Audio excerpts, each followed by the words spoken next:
everybody, how you doing? As you know, this is Keith.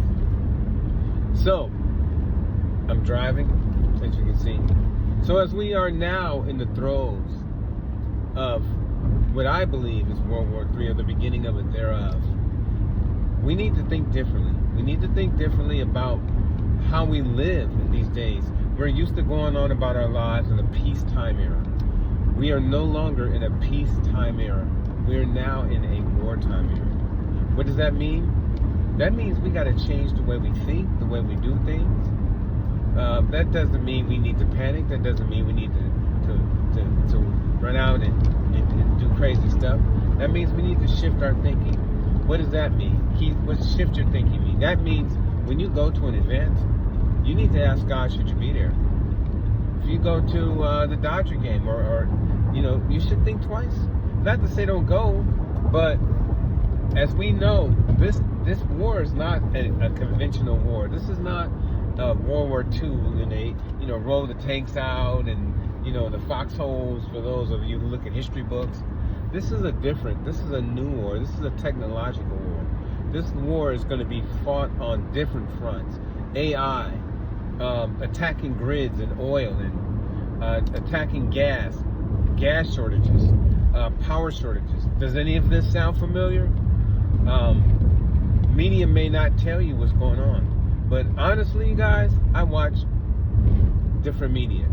I watch Al Jazeera, which I've never watched. I started watching it, and they started letting you know play by play what's going on from all these sides, and BBC as well.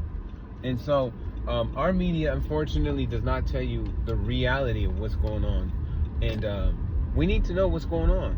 So I would say to you that we need to shift our thinking, start saving some money. What if the grid goes down? What are you gonna do? Do you know that China, and do you know that Iran still sells oil to other countries through the strait that is supposedly closed? It's not closed for everyone. It's closed for a lot of people, but their clients. And now they're accepting oil. They used to accept the trade in dollars, but now they're no longer accepting the trade in dollars. They're accepting the trade in Chinese money. What does that mean?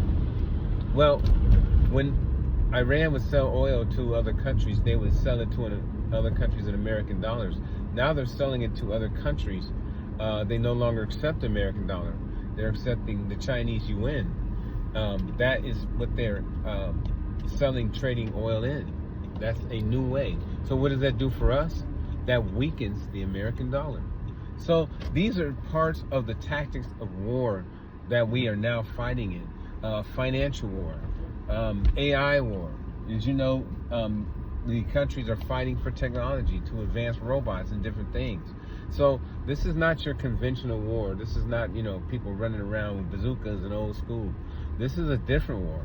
And not to say that they're going to leave that stuff out, but there's other means and tactics that the enemies are using and different countries are using, and we're using as well. So you need to prepare for that. You need to inquire and not live your life with your head under the sand, as they say, because now we're in different times. And I just want to encourage you not to be afraid. I want to encourage you to be smart and look up some research and be open towards this change that's now taking place, that we are now in. So that's all I want to say. I've got a lot more to say, but I'll cut it right there. God bless you, and I'm with you. Hit me up for questions, and don't forget to follow me, because I'm always talking about this stuff, and I'm encouraging you in it. All right? Bless you.